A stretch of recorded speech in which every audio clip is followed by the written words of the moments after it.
చిత్తశుద్ధి ఉంటే, నిజాయితీ ఉంటే ఇంత సమయం పట్టకపోతుండే. హైకోర్టు ఇచ్చిన గడువు లోపల అన్ని కార్యక్రమాలు సాధించుకొని పంచాయతీ ఎన్నికలు సెప్టెంబర్ 30 లోపల జరిపే అవకాశం ఉండే. కానీ ముఖ్యమంత్రి యొక్క ప్రయారిటీస్ చాలా డిఫరెంట్గా ఉన్నాయి.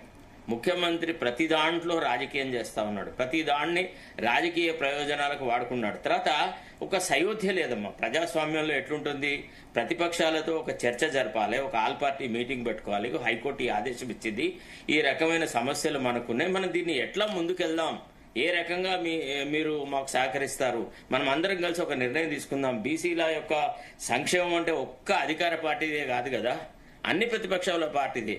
అంటే సామరస్యమైన వాతావరణంలో ఒక సమస్యను పరిష్కరించేటువంటి చిత్తశుద్ధి ముఖ్యమంత్రికి లేకపోవడం, విజ్ఞత లేకపోవడం, ఒక రకమైన ఆ నాయకత్వపు లక్షణాలు లేకపోవడం, ప్రతిదానికి ఇంకా కూడా ముఖ్యమంత్రి తను ఒక ప్రతిపక్ష నాయకుడు హోదాలో ఊహించుకొని అధిక అపోజిషన్ పార్టీస్ని తిట్టడం అనేది అది ఉపయోగపడట్లేదు అనమాట. అది ఇట్ ఈస్ బూమరాంగింగ్ ఎవ్రీ స్టేజ్ లో.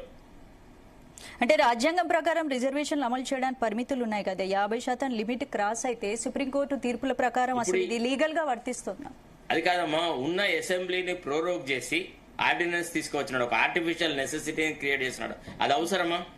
ఈ బిల్లును అప్పుడే పెడితే అయిపోతుండే కదా. అసెంబ్లీని కన్వీన్ చేసేసి ఇదే బిల్లు అప్పుడు పెట్టేసేసి ఆ బిల్లులోనే ఏకగ్రీవం సాధించుకొని, అంటే అన్ని ప్రతిపక్షాలతో ఆల్ పార్టీ మీటింగ్ పెట్టి ఏకాభిప్రాయ సాధన సాధించి చేస్తే అయిపోతుండే కదా. అట్లా ఎందుకు చేయలేదు? ఎందుకు ప్రోరోగ్ చేసేసి అసెంబ్లీ సమావేశాల్లో లేదు కాబట్టి ఆర్డినెన్స్ ఇచ్చే అవసరం ఉంది అని ఒక ఆర్టిఫిషియల్ నెసెసిటీ క్రియేట్ చేసి ఆర్డినెన్స్ ఇచ్చినారు. ఆ అవసరం ఏముంది సార్? ఇప్పుడు వే ఫార్వర్డ్ ఏంటి? బీసీలకు 42% రిజర్వేషన్ రావాలంటే ఎట్లా? ఇప్పుడు వాళ్ళు ఇప్పుడు మొదలేమో విద్యా ఉద్యోగాలకు సంబంధించి రాష్ట్రపతికి పంపించారు, రాష్ట్రపతి తన దగ్గర పెట్టుకున్నారు, దాన్ని ఆమోదించలేదు, రిజెక్ట్ చేయలేదు.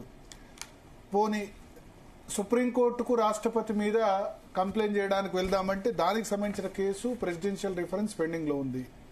ఇప్పుడు మొన్న ఆర్డినెన్స్ కాదంటే ఇప్పుడు అసెంబ్లీలో బిల్ కూడా ఆమోదించారు, పంచాయతీరాజ్ చట్ట సవరణ, మున్సిపల్ చట్ట సవరణ. ఇప్పుడు అది కూడా గవర్నర్ నాకు తెలిసి యాక్సెప్ట్ చేయరు. సో ఎట్లా బీసీలకు 42% రిజర్వేషన్ రావాలంటే రాష్ట్ర ప్రభుత్వం ఏం చేయాలి? అలా కాదండి భరత్, ఒక విషయం మనం అంటే వితౌట్ టేకింగ్ సైడ్స్, అంటే ఒక నిష్పక్షపాతమైన ఆలోచన ఒకటి చేద్దాం. ఇప్పుడు ఆర్డినెన్స్లు ఇచ్చే రోజుల్లో అసెంబ్లీ ప్రోరోగ్ కాలేదు. అసెంబ్లీని అప్పుడే కన్వీన్ చేసేసి ఈ బిల్లులు పెట్టి అక్కడ గవర్నర్ కు పంపించి, ఒకవేళ 3 నెలల తర్వాత కూడా గవర్నర్ ఆమోద ముద్ర వేయకుంటే మద్రాస్ జడ్జిమెంట్ ప్రకారంగా నోటిఫై చేయాల్సింది. ప్రతిబంధకం ఏది లేదు కదా, నోటిఫై చేయడానికి ఆస్కారం ఉంది కదా. సుప్రీంకోర్టు మద్రాస్ జడ్జిమెంట్ సస్పెండ్ చేయలేదు కదా. వాళ్ళు క్లియర్ గా చెప్పినారు ఏమని, అండర్ 142 మేము ఏదైతే సుప్రీంకోర్టు ఒక తీర్మానం చేసిందో దాన్ని సెట చేసే అధికారం రాజ్యాంగ పరమైనటువంటి ఇంకొక బెంచ్కు ఉండదు. మేము కేవలం రాష్ట్రపతి అడిగిన ప్రశ్నలకు సమాధానం మాత్రమే చెప్తాము. This is not an appeal against the judgment passed by the supreme court in respect of Madras case అని అన్నారు. ఇది జరిగింది కదా. అప్పుడే ఈ పని చేస్తుంటే, నోటిఫై చేస్తుంటే జరిగేది. నోటిఫై చేయాలా అంటే దానికి చిత్తశుద్ధి కావాలి, 42% ఇవ్వాలా. ఇప్పుడు రకరకాల కారణాలు ఉన్నాయండి. ఒక ఉన్నత వర్గాల వాళ్ళు, కొంతమంది, కొన్ని కుటుంబాల వాళ్ళు అధికారాన్ని ఈ రాష్ట్రం ఏర్పడినప్పటి నుంచి అనుభవించడానికి అలవాటు పడ్డారు. వాళ్ళు సడన్ గా బీసీల ఫేవర్ లోపల ఇంత రాజ్యాధికారం పోవడం అనేది ఇష్టపడట్లేదు. దీంట్లో చాలా క్యాస్ట్ క్యాలిక్యులేషన్స్ ఉన్నాయి.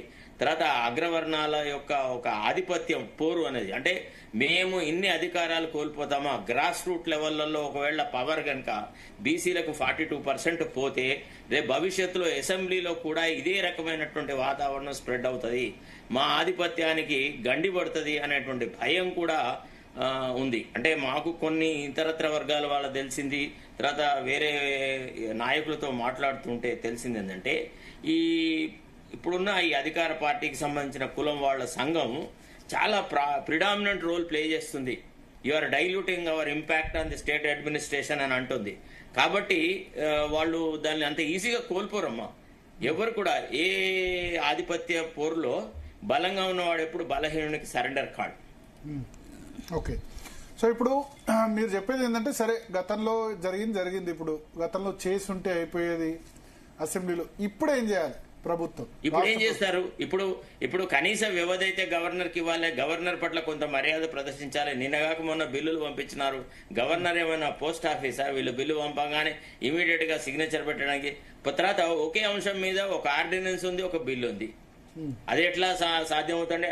ఆ బిల్లును ఒకవేళ ఆర్డినెన్స్ ను రాష్ట్రపతి ఆమోదించి లేదా గవర్నర్ ఆమోదించి చట్టం అయితే దాని స్థానంలో బిల్లు పెట్టమని ఉంది తప్ప ఒక ఆర్డినెన్స్ భవితవ్యం ఏది తేలక ముందే ఈ రకంగా దుందుడుకు చర్యల్లాగా మళ్ళా బిల్లు పెట్టేసేసి మళ్ళీ మాకు గవర్నర్ ఆమోదం దొరకలేదు, తర్వాత బీజేపీ వాళ్ళు మాకు అన్యాయం చేస్తున్నారు, ఇట్లాంటి మాటలు ఇది రాజకీయంగా సబబేమో, రాజకీయంగా ఇవి పసుకుతాయేమో కానీ అంటే ఆర్డినరీ పర్సన్ అంటే నిజాయితీగా ధర్మబద్ధంగా ఈ ప్రభుత్వ విధానాన్ని, ప్రభుత్వ పాలనా విధానాన్ని గమనిస్తున్న ఏ వ్యక్తికైనా ఇది కొంత బాధాకరమైన అంశంగానే కనబడుతుంది.